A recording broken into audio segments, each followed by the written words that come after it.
एक बार की बात है, समंदर की गहराई में बीचों बीच एक बहुत ही सुंदर प्यारा सा जल परियों का लोक था, जहाँ पर सभी जल परियाँ रहा करती थी और वो बहुत ही ज्यादा खुश थी क्योंकि उन्हें इंसानों की तरह काम नहीं करना पड़ता था। वो सभी काम जादू से किया करती थी, लेकिन अच्छी जल परी बनने के लिए जल परियों को परीक्षा देनी पड़ती थी और वो परीक्षा कोई और नहीं बल्कि रानी जल परी की बेटियां दिया करती थी, जिनकी जिंदगी में किसी चीज की कोई कमी नहीं होती थी। उन्हें फिर भी अपना सब कुछ त्याग कर कठिन परिस्थितियों का सामना करना पड़ता था और एक अच्छी जल परी बनने का सबूत देना पड़ता था। ऐसे ही रानी जल परी की 3 छोटी जल परियां जो अब परीक्षा देने के लिए तैयार थीं। क्या सच में स्नेहा जल परी अब हमें पृथ्वी पर जाना होगा? हाँ मीरा रिया जल परी, तुमने बिल्कुल ठीक सुना, बस रानी माँ आती ही होंगी। यार मैं तो ये सब सोचकर इतनी ज्यादा दुखी हो रही हूँ कि हम जैसी छोटी छोटी जल परियां पृथ्वी पर जाकर अपनी जिंदगी कैसे व्यतीत करेंगी और कैसे एक अच्छी जल परी बनकर दिखाएंगे। मुझे तो ये ऐशो आराम छोड़कर जाने का बिल्कुल भी दिल नहीं चाह रहा।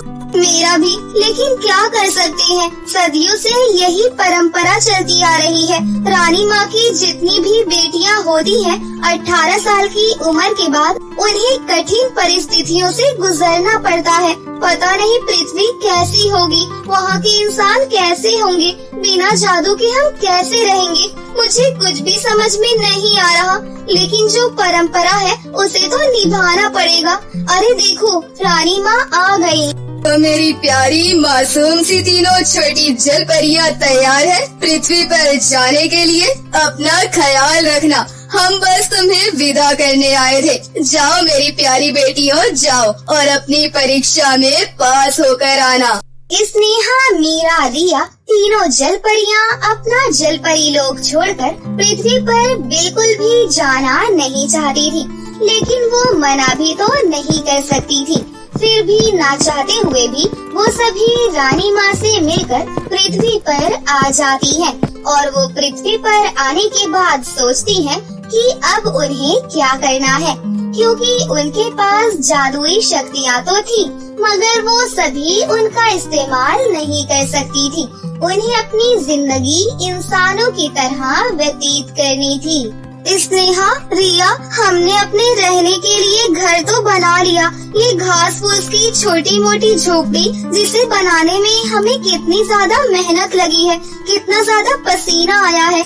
यार इतनी मेहनत और काम करने में कितनी ज्यादा तकलीफ होती है, लेकिन क्या करें, करना तो पड़ेगा ही। लेकिन अब पेट पूजा करने के लिए कमाना भी तो पड़ेगा, पर हम क्या काम कर सकते हैं? वो तो बाहर जाकर ही पता चलेगा कि हम क्या काम कर सकते हैं और हमें क्या काम करने के लिए मिलता है। फिर तीनों जल परियां बाहर निकल जाती हैं काम ढूंढने के लिए। सुबह से लेकर शाम तक वो काम ढूंढती हैं, लेकिन उन्हें कोई काम नहीं मिलता। फिर एक जगह उन्हें काम मिल जाता है पिज्जा डिलीवरी का, और उन तीनों को ये काम बहुत ही ज्यादा अच्छा लगता है, क्योंकि स्कूटी पर बैठकर पिज्जा डिलीवर करना इतना कोई मुश्किल काम नहीं था। इसलिए तीनों जल परियां खुशी खुशी ये काम करने के लिए तैयार हो जाती हैं। तीनों जल परियां अपनी अपनी स्कूटी पर पिज्जा डिलीवर करने निकल जाती हैं। ये लीजिए आपका गर्मा गर्म स्वादिष्ट पिज्जा, खाइए और मजे लीजिए। आपको बहुत बहुत धन्यवाद समय पर पिज्जा डिलीवर करने के लिए। आप बहुत जल्दी पिज्जा लेकर आ जाती हैं। Thank you so much. इस तरह से तीनों छोटी जल परियों की सुबह होती और शाम हो रही थी। ऐसे ही एक दिन बहुत अच्छा दिन था और छुट्टी का भी दिन था।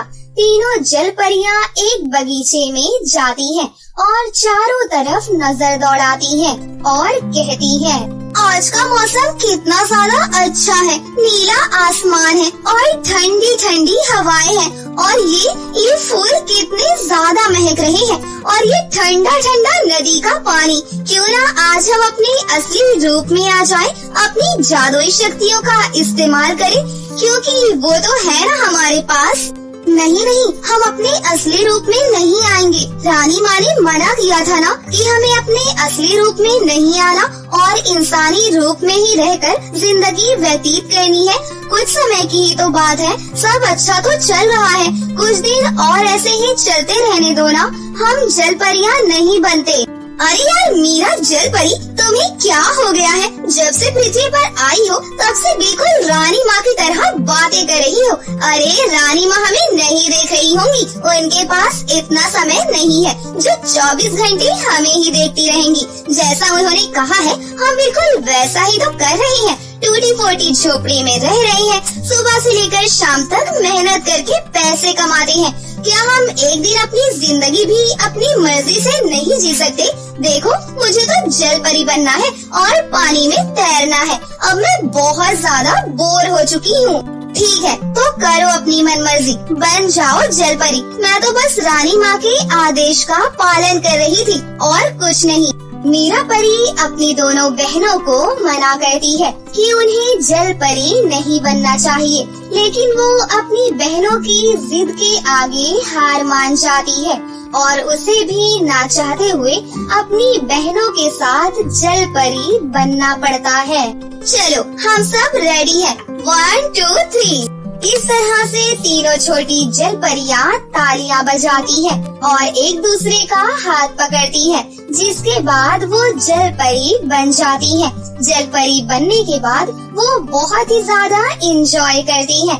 एक पेड़ से दूसरे पेड़ पर आसमान में उड़ती हैं, झरने के पानी में खेलती हैं। उन्हें बहुत ही ज्यादा अच्छा लग रहा था, लेकिन तभी वहाँ पर एक खतरनाक चुड़ैल आ जाती है और वो तीनों जल परियों को इस तरह से बगीचे में खेलता हुआ देखकर बहुत ही ज्यादा खुश होती है। क्या? नहीं, ऐसा नहीं हो सकता। मेरी आँखों को तो अभी भी विश्वास नहीं हो रहा। इस बगीचे में एक नहीं, दो नहीं, तीन मासूम छोटी छोटी जल परियां हैं। अरे वाह, लगता है चुड़ैल तेरा समय आ गया, अब शक्तिशाली चुड़ैल बनने का। मैं तो बेकार में ही परेशान हो रही थी कि अब पृथ्वी पर जल परियां नहीं आती, लेकिन मैं गलत थी। देखो सामने जल परियां हैं। वो चुड़ैल बहुत ही ज्यादा खुश हो रही थी तीनों जल परियों को देखकर, और अब वो उनका पीछा करने लग जाती है। कुछ समय के बाद वो इंसानी रूप में आकर अपने घर जाकर सो जाती हैं और सुबह को उन्हें उठने में बहुत ही ज्यादा देर हो जाती है। स्नेहा या जल परी जल्दी उठो, देखो कितना ज्यादा समय हो गया। कल हमने कुछ ज्यादा ही एंजॉय कर लिया और देखो थकान होने की वजह से हमारी आंखें ही नहीं खुली। हमें जल्दी से काम पर जाना है। अगर काम पर नहीं गए तो पैसे नहीं मिलेंगे और पैसे नहीं मिले तो खाएंगे क्या? तीनों जल परियां घबरा जाती हैं और वो जल्दी से अपनी स्कूटी उठाती हैं और शॉप पर पहुंच जाती हैं। आज उन्हें बहुत ज्यादा देर हो चुकी थी। तभी शॉप की मालकिन तीनों जल परियों के ऊपर बहुत ही ज्यादा चिल्लाती है। स्नेहा, मेरा रिया, ये क्या आज इतनी देर से तुम तीनों आई हो? तुम्हें पता भी है कितनी ज्यादा ऑर्डर आ चुके हैं और अभी तक एक भी पिज्जा डिलीवर नहीं हुआ। अगर इसी तरह से काम करना है तो कल से मेरे पास काम करने मत आना, मैं किसी और को रख लूंगी। आई बात समझ में? Sorry ma'am, sorry. आज के बाद कभी भी देर नहीं होगी, हमें माफ कर दीजिए।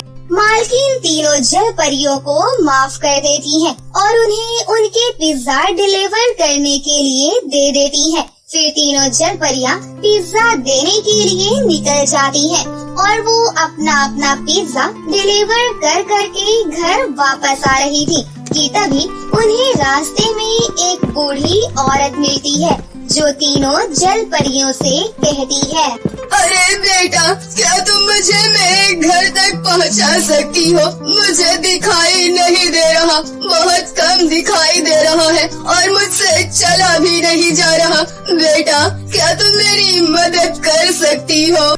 मीरा, रिया, जल परी, हम बहुत ज्यादा थक चुके हैं। आज बहुत ज्यादा काम किया है, मुझे तो नींद भी आ रही है। मुझे नहीं लगता कि हम इनकी मदद कर पाएंगे। हमें इनकी मदद नहीं करनी चाहिए, घर चलना चाहिए। इनकी कोई और मदद कर देगा, हम नहीं कर सकते। बहुत ज्यादा काम किया है और भूख भी बहुत तेज लगी है। चलो घर चलते हैं। अरे नहीं नहीं स्नेहा, ये तुम कैसी बातें कर रही हो? क्या तुम भूल गई कि हम पृथ्वी पर क्यों आए हैं? परेशान लोगों की मदद करने और एक अच्छी जल परी बनने के लिए। और एक अच्छी जल परी कब बनते हैं? जब मुसीबत में किसी के काम आते हैं और सभी कठिन परिस्थितियों का सामना करते हैं, जो कि हम कर भी रहे हैं। लेकिन हम इनकी मदद किए बिना घर नहीं जा सकते। आई बात समझ में? हाँ हाँ, क्यों नहीं अम्मा जी, चलिए हम आपको आपके घर तक छोड़ देते हैं। मीरा जल परी अपनी दोनों बहनों को मना लेती है और वो उस बूढ़ी औरत की मदद करने के लिए उसे उसके घर तक ले जाती है। लेकिन तीनों जल परियां उस बूढ़ी औरत की बातों में आकर बुरी तरह से फंस जाती हैं, क्योंकि वो कोई बूढ़ी औरत नहीं बल्कि चुड़ैल थी, जो कि तीनों बहनों का पीछा कर रही थी। और वो तीनों जल परियों को धोखे से ले जाकर एक पिंजरे में बंद कर देती है और अपने असली रूप में आकर बहुत ही ज्यादा खुश होती है। इतने सालों से मैं जल परियों के आने का बेसब्री से इंतजार कर रही थी, लेकिन कोई भी पृथ्वी पर आ ही नहीं रही थी। लेकिन जब मैंने तुम्हें बगीचे में खेलते हुए देखा, उसी समय मुझे पता चल गया कि इस पृथ्वी पर जल परियां रह रही हैं, लेकिन इंसानी रूप में। फिर मैंने तुम्हारा पीछा करना शुरू कर दिया और अपना रूप बदलकर तुम्हें अपने जाल में फंसा लिया।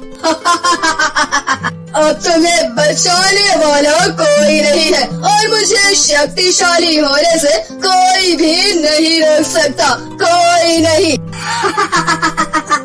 दुष्ट चुड़ैल, तू हमारा कुछ भी नहीं बिगाड़ पाएगी। देखना, जब हमारी माँ को पता चलेगा तो वो तेरा कितना बुरा हाल करेंगी। तूने बहुत बड़ी गलती की है हमें पकड़कर। और मीरा जल परी, आज हम इस मुसीबत में जो है सिर्फ तुम्हारी वजह से ही है। स्नेहा जल परी पहले ही मना कर रही थी कि हमें इस बुढ़िया की मदद नहीं करनी चाहिए, लेकिन तुम्हारे ही सर पर इस बुढ़िया की मदद करने का भूत सवार था। और देखो, तुम्हारी वजह से आज हम इतनी बड़ी मुसीबत में आ गए।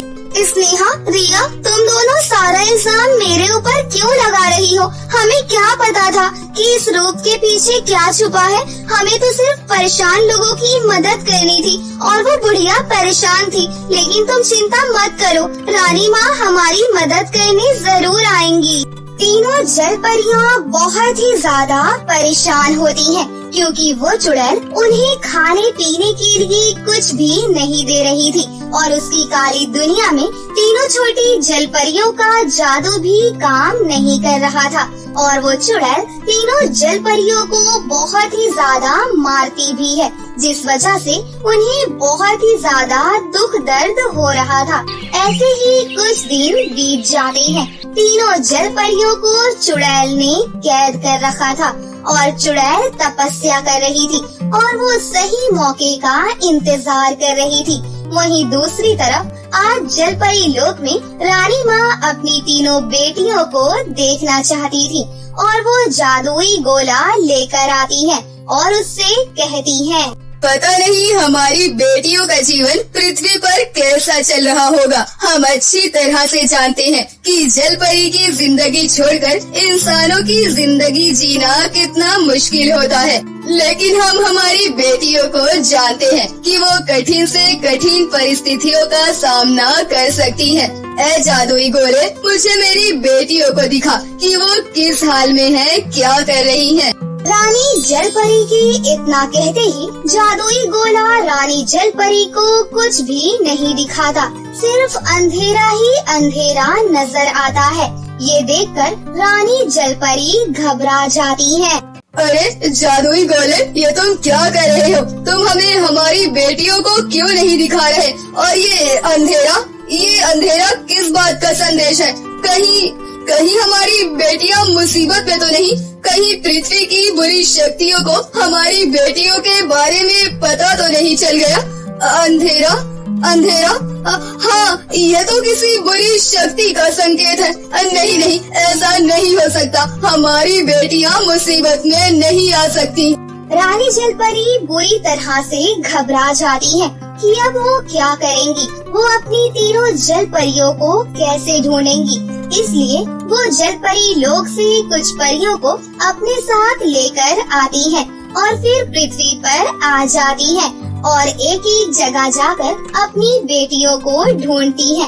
अपनी जादुई शक्तियों का इस्तेमाल भी करती है, लेकिन उन्हें अपनी बेटियों का कोई अता पता नहीं चलता। वो बहुत ही ज्यादा परेशान हो जाती है, बहुत रोती है। तभी रानी जलपरी के पास एक जलपरी आती है और वो कहती है, रानी जलपरी, मुझे अभी पता चला है कि नीली झील के पास एक काली गुफा है। वहाँ एक चुड़ैल रहती है। वो बहुत समय से तपस्या कर रही है। हो सकता है कि स्नेहा, मीरा, रिया जलपरी उसी की कैद में हो। हमें तुरंत वहाँ पर जाना चाहिए, लेकिन सावधानी से। वो काली गुफा बहुत ही ज्यादा खतरनाक है। सोनाली परी, हम हमारी बेटियों को बचाने के लिए किसी भी खतरनाक रास्ते पर जा सकते हैं। हम हमारी बेटियों को मुसीबत में अकेला नहीं छोड़ सकते। चलो जल्दी चलते हैं। रानी जलपरी जलपरियों के साथ नीली झील के पास जो काली गुफा थी वहाँ जाती है। वहाँ पर चुड़ैल ने बहुत सारी बुरी शक्तियाँ लगा रखी थी। रानी माँ, हमें बचा लीजिए, वरना ये दुष्ट चुड़ैल हमें मार डालेगी। आज रात को वो हमारी बलि चढ़ाने वाली है। उसने हमें खाने पीने के लिए कुछ भी नहीं दिया, हमें मारा पीटा, हमें बहुत बुरे हाल में रखा। हमें बचा लीजिए, हमें अपने साथ जलपरी लोक लेकर चलिए रानी माँ। हमें इस नर्क जैसी जिंदगी से बचा लीजिए रानी माँ। मेरी प्यारी बेटियों, तुम्हें कुछ नहीं होगा। मैं तुम्हें यहाँ से बचाकर ले जाऊंगी। मुझे पता था कि तुम अपनी बेटियों को ढूंढते हुए जरूर यहाँ तक पहुँचोगी। तभी तो मैंने तुम्हारी बेटियों की बलि नहीं चढ़ाई। मैं बस सही मौके का इंतजार कर रही थी और मुझे सिर्फ पृथ्वी पर ही नहीं बल्कि जलपरी लोक पर भी राज करना था। इसलिए मैं तुम्हारे आने का इंतजार कर रही थी और तुम सही समय पर आ गई। अब तुम्हारी बेटियों के साथ साथ तुम्हारी भी बलि चढ़ाई जाएगी। तूने बहुत बड़ी गलती की है मेरी बेटियों को कैद करके। तूने अपनी मौत को दावत दी है। तुम मुझसे नहीं बच सकती। मरने के लिए तैयार हो जा। ऐसा कहकर रानी जलपरी अपनी जादुई छड़ी निकालती है और उस चुड़ैल के ऊपर हमला करती है। लेकिन चुड़ैल काली शक्तियों की बनी थी और उसके चारों तरफ काला जादू था, जिस वजह से रानी जलपरी का जादू ठीक तरह से काम नहीं कर रहा था और वो भी बुरी तरह से जख्मी हो जाती है। लेकिन वो अपनी बेटियों को बचाने के लिए दोबारा से खड़ी होती है और उस दुष्ट चुड़ैल का सामना करती है और उसका काला जादू कुछ ही देर में ही खत्म हो जाता है और चुड़ैल रानी जलपरी के कहर से बच नहीं पाती और वो पूरी तरह से जलकर मर जाती है और उसके सभी छोटे छोटे शैतानों को जलपरियां भी मार गिराती है। उसके बाद रानी जलपरी अपनी तीनों बेटियों को सही सलामत बचाकर जलपरी लोक लेकर आ जाती है और उनसे कहती है, तुम तीनों ने ईमानदारी से काम नहीं किया। तुमने छल किया, जिस वजह से तुम इतनी बड़ी मुसीबत में फंस गई। अगर तुम सभी ईमानदारी से काम करती तो इतनी बड़ी मुसीबत में कभी नहीं आती। इतने सालों से कभी भी कोई भी जलपरी पृथ्वी की बुरी शक्तियों में नहीं फंसी, क्योंकि वो ईमानदारी से काम करती थी। जितना समय पृथ्वी पर रहना था वो इंसानी रूप में रहती थी, लेकिन तुमने पृथ्वी पर जाने के बाद जल परी का रूप लिया, जिस वजह से तुम बुरी शक्तियों की चपेट में आ गई। रानी माँ, हमें माफ कर दीजिए। मीरा जल परी ने हमें मना किया था कि हमें जल परी का रूप नहीं लेना है, लेकिन फिर भी हमने मीरा परी की बात नहीं मानी। हमें माफ कर दीजिए। आज के बाद हम पूरी ईमानदारी से काम करेंगे, कभी भी बेईमानी नहीं करेंगे। ठीक है, तुम्हें अपने किए पर पछतावा है और अब तुम पूरी ईमानदारी से काम भी करोगी तो हम तुम्हें माफ कर देते हैं। लेकिन तुमने पृथ्वी पर जाकर अच्छे भी काम किए, लोगों की मदद भी की और मेहनत से काम भी किया, इसलिए तुम्हारी परीक्षा पूरी होती है। अब तुम जल परी लोक में रहकर जल परियों वाली जिंदगी जी सकती हो। रानी जल परी की बातें सुनकर तीनों जल परियां बहुत ही ज्यादा खुश हो जाती हैं और वो दोबारा से अपनी जल परियों वाली जिंदगी जीने लगती हैं। कैसी लगी आपको हमारी ये कहानी? अगर आपको हमारी कहानी अच्छी लगी हो तो इसे जरूर लाइक करें, साथ ही हमारे चैनल को सब्सक्राइब भी कर लें और बेल आइकन को दबाना ना भूलें। मिलते हैं अगली वीडियो में। धन्यवाद।